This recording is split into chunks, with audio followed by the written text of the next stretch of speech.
नमस्कार. ज्ञानेश्वरी रेसिपीमध्ये तुम्हा सर्वांचं खूप खूप स्वागत आहे.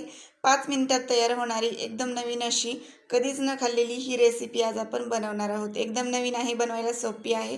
रेसिपी आवडली तर लाईक, शेअर करायचे, सबस्क्राईब करायचे चॅनलला आणि कमेंटसुद्धा नक्की करा.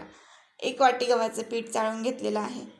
ताटामध्ये काढून घ्यायचे आणि यामध्ये घालायचं आहे 1 वाटी दुधी भोपळ्याचा किस. हा किस बनवत असताना दुधी भोपळ्यावरची साल काढून घ्यायची. आधी स्वच्छ धुवून घ्यायचा, नंतर साल काढायची, नंतर तो बारीक किसनीने किसून घ्यायचा आणि मग ती दुधी भोपळ्याचा जो किस आहे लगेचच आपल्याला पिठामध्ये वापरायचा आहे. तसाच ठेवला तर तो काळा पडू शकतो, म्हणून जेव्हा बनवायचा आहे तुम्हाला रेसिपी तेव्हाच तो किस बनवून घ्या. त्यानंतर पाव चमचा हळद घालायची, 1 चमचा धने पूड घालायची आणि चवीप्रमाणे लाल तिखट घालायचे. तुम्हाला आवडत असेल तर तुम्ही यामध्ये हिरवी मिरची मिक्सरला फिरवून किंवा खलबत्त्यामध्ये ठेचून यामध्ये घातली तरीसुद्धा चालेल. मी इथे थोडंसं चवीप्रमाणे मीठ घातलेलं आहे. लसूणसुद्धा मी स्किप केलेला आहे, कारण खूप जास्त मसाले आणि लसूण हे सगळं घातल्यामुळे लहान मुलांना मसालेदार अशी रेसिपी तयार होईल. त्यामुळे लसूण स्किप केलेला आहे. कांदा आणि कोथिंबीरसुद्धा स्किप केली आहे. तुम्हाला हवं तर तुम्ही यामध्ये कोथिंबीर बारीक चिरून घालू शकता. तर मी इथे थोडेसे जिरे घातलेत, चवीप्रमाणे मीठ घातले, थोडासा ओवा हातावरती घेऊन तो चोळून यामध्ये घालायचा. माझ्याकडे सध्या कोथिंबीर नाही आहे म्हणून मी यामध्ये घातली नाही आहे. तर तुम्ही असेल तर नक्कीच अर्धा कप कोथिंबीर यामध्ये घाला. आणि हे सगळं घातल्यानंतर सुके मसाले व्यवस्थित आपण पिठामध्ये मिक्स करून घ्यायचे आणि थोडं थोडं पाणी घालून आपण याचा गोळा बनवून घ्यायचा आहे. खूप सोप्या पद्धतीने बनवली जाणारी ही रेसिपी आहे. यामध्ये चमचाभर तीळ घालते, पांढरे तीळ मी, आणि मग हे आपण याचा गोळा बनवून घेऊया. सकाळी जेव्हा घाई असते तेव्हा 10 ते 15 मिनिटात तयार होणारी ही रेसिपी आहे. झटपट बनवली तर नक्कीच 5 मिनिटामध्ये सुद्धा ही रेसिपी तयार होईल. फक्त आपल्याला सुके मसाले घालून याचं पीठ मळायचं आहे आणि पुढची रेसिपी तुम्हाला पाहायला मिळेलच. खूप सोपी आहे. 1 चमचाभर मी इथे आता अंबारी मसाला घातलेला आहे. तुम्हाला हवे ते मसालेसुद्धा तुम्ही यामध्ये ॲड करू शकता चवीप्रमाणे. तुम्हाला आवडत असतील ते मसाले यामध्ये घालायचे. तर मी इथे 1 चमचा अंबारी मसाला घातला फक्त. आणि मुलांसाठी सुद्धा ही रेसिपी बनवायची आहे मला, त्यामुळे तिखटाचं प्रमाण मी अंदाजे घातलेलं आहे, अगदी कमी घातले. आणि तुम्हाला हवं तर तुम्ही मिरची वगैरे यामध्ये घालू शकता. मी सांगितलं तसं पीठ मळून घेतलं मी थोडंसं पाणी घालून आणि आता यावर 1 चमचाभर तेल घालायचं, पीठ मऊ करून घ्यायचं आणि पिठाचा गोळा करून घ्यायचा. आणि जो गोळा आपल्याला लगेचच रेसिपी बनवण्यासाठी तयार झालेला आहे इथे बघा. आता या तयार झालेल्या गोळ्यातून एक छोटा गोळा काढून घ्यायचा आहे. एकच नाही तर सगळे गोळे आपण बनवून ठेवणार आहोत. अशा पद्धतीने छोट्या आकाराचा गोळा काढून घ्यायचा आणि हातावर 2 हाताच्या साहाय्याने याचा छान असा गोळा बनवून घ्यायचा. व्यवस्थित दाबून हा गोळा बनवला तर कुठेही याला नंतर चिरा पडत नाही. जेव्हा आपण हा गोळा लाटणार आहोत तेव्हा याला अजिबात चिरा पडणार नाही. आणि अशा पद्धतीचे सगळे गोळे मी इथे बनवून घेतलेले आहेत. 15 गोळे साधारण झालेले आहेत. म्हणजेच 1 वाटी पिठामध्ये अशा पद्धतीचे 15 गोळे मी बनवलेले आहेत. मीडियम साईजचे किंवा मोठ्या साईजचे सुद्धा तुम्ही बनवू शकता. कोरडं पीठ घेतलेलं आहे. हे गोळे आता एक एक करून आपल्याला कोरड्या पिठात बुडवून घ्यायचेत आणि नंतर ते लाटून घ्यायचे आहेत. तर इथे मी कोरड्या पिठामध्ये हा गोळा जो आहे बुडवून घेतला आहे आणि आता आपण लाटून घेऊया. म्हणजेच याची आपण चपाती लाटतो तशाच पद्धतीने लाटायचे, पण याला अशा पद्धतीने थोडंसं हाताने दाबून घ्यायचं, जेणेकरून याला फार जास्त चिरा वगैरे पडणार नाहीत. कारण यामध्ये आपण दुधी भोपळा घातलेला आहे, तर हा लाटताना हे पीठ जे आहे ते थोडंसं चिरल्यासारखं होऊ शकतं. म्हणून हाताने व्यवस्थित त्याचा गोळा करायचा आणि तळहाताच्या साहाय्याने थोडंसं प्रेस करून घ्यायचं, त्याला दाबून घ्यायचं असं. आणि मग याच्या कडाकडा आधी सुरुवातीला लाटून घ्यायच्या, जेणेकरून आपल्याला हा पराठा व्यवस्थित लाटता येईल. तर आपण बनवतो आहे पराठा, तुमच्या लक्षात आलेलं असेल. पण पराठा हा साध्या पद्धतीने नाही, तर अगदी पापडासारखा पातळ बनवून घ्यायचा आहे. तर हा पराठा तुम्ही नक्कीच कधी बनवला नसेल. पीठ लावल्यामुळे काय होतं, पीठ लावलं जास्त तर आपला पराठा बेलण्याला चिटकत नाही आणि छान हवा तेवढा पातळ लाटता येतो. तर इथे पापडासारखा पातळ मी पराठा लाटून घेतला आहे.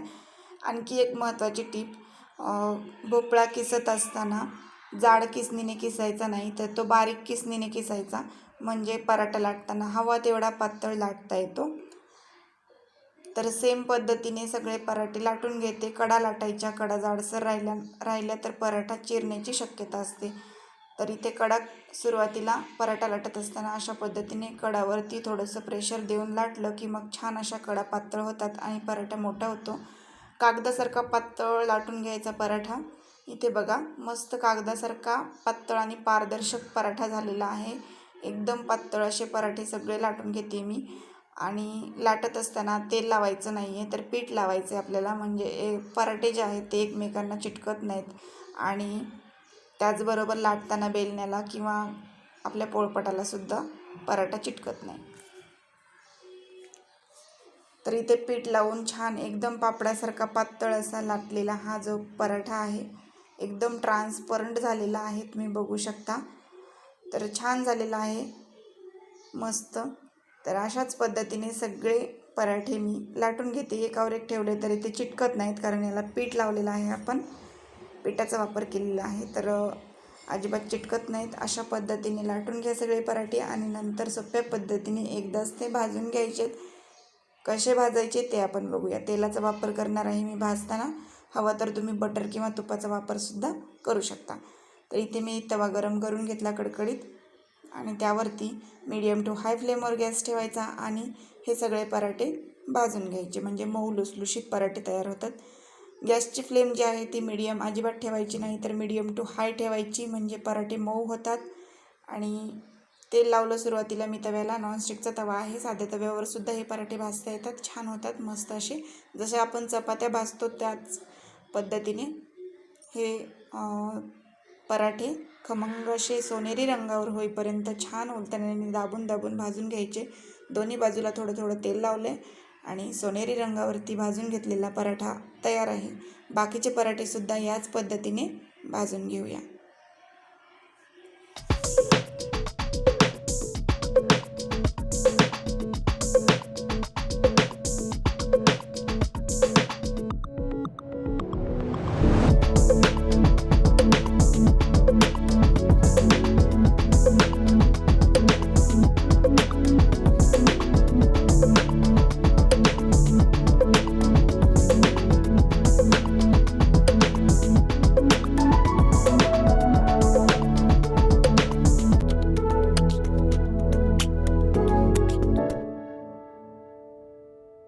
तर इथे आपले सगळे पराठे भाजून झालेले आहेत आणि मस्त असे खाण्यासाठी हे पराठे रेडी आहेत. सकाळच्या नाश्त्यासाठी पोटभरीचा नाश्ता होतो आणि मुलांचा टिफिनसुद्धा होतो. खूप सोप्या पद्धतीने बनवलेली रेसिपी आहे. गव्हाच्या पिठापासून आहे, त्यामुळे सगळ्यांनाच खूप हेल्दी आहे. आणि त्याचबरोबर दुधी भोपळे सध्या बाजारामध्ये खूप प्रमाणात आलेले आहेत. तर तुम्हीसुद्धा दुधी भोपळा घरी आणत असाल बाजारामधून, तर त्यापासून हे पराठे या पद्धतीने नक्की बनवून बघा. एका वाटीमध्ये 15 पराठे तयार झालेले आहेत. अगदी मऊ लुसलुशीत आहेत. बघा इथे हाताने छान अशा पद्धतीने मी चुरगळा केला पराठा, तरीसुद्धा सेम पद्धतीने पहिल्यासारखाच पराठा जसाच्या तसा राहतो. अजिबात याला चिरा पडत नाहीत किंवा पराठा तुटत नाही. मऊ लुसलुशीत पराठे झालेले आहेत. दिवसभर पराठा जसाच्या तसा राहतो आणि मुलांच्या टिफिनला जरी दिला तरी जसाच्या तसा मऊ राहतो आणि कमी तेलकट, हवं तेवढंच तेल लावता येतं आपल्याला आणि हे पराठे बनवता येतात. पुरी बनवली तर पुरी जास्त तेलकट होऊ शकते, म्हणून त्यापेक्षा पराठा हा उत्तम पर्याय आहे. नक्की बनवा. दह्यासोबत खाऊ शकता किंवा तसेच खाल्ले तरी चालेल, कारण त्यामध्ये आपण खूप सारे मसाले छान छान घातलेले आहेत, तर टेस्टी होतो पराठा. यासोबत थोडेसे ड्रायफ्रूट वगैरे देऊ शकता मुलांना किंवा सकाळच्या नाश्त्यासाठी तुम्हीसुद्धा खाऊ शकता. खूप छान भाजलेले आहेत, ट्रान्सपरंट आणि मऊ मस्त असे झालेले आहेत हे पराठे. तुम्हाला थोडंसं तोडून दाखवते मी.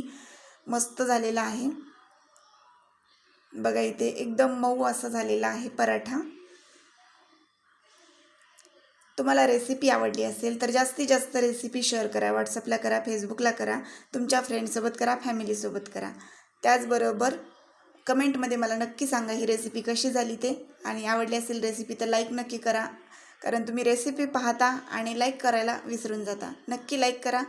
त्याचबरोबर रेसिपी शेअर करा. मी सांगितलं तसं. पुन्हा भेटू अशाच एका छानशा रेसिपीसोबत. तुम्हाला जर कुठल्या रेसिपी अजून हव्या असतील तर मला कमेंटमध्ये नक्की सुचवा. नक्कीच मला तुमचं सजेशन खूप मोलाचं आहे, तुमचा सपोर्ट मला मोलाचा आहे. तर नवीन असाल चॅनलवर तर चॅनलला सबस्क्राईबसुद्धा करा. साईडच्या बेल आयकॉनवर क्लिक करा, ऑलवर क्लिक करून ठेवा. इथे टिफिनलासुद्धा मी हीच रेसिपी दिली आणि नाश्त्यासाठीसुद्धा हीच रेसिपी घेतली. तर अशा पद्धतीने ही रेसिपीसुद्धा नक्की ट्राय करा. पुन्हा भेटू अशाच एका छानशा रेसिपीसोबत. धन्यवाद.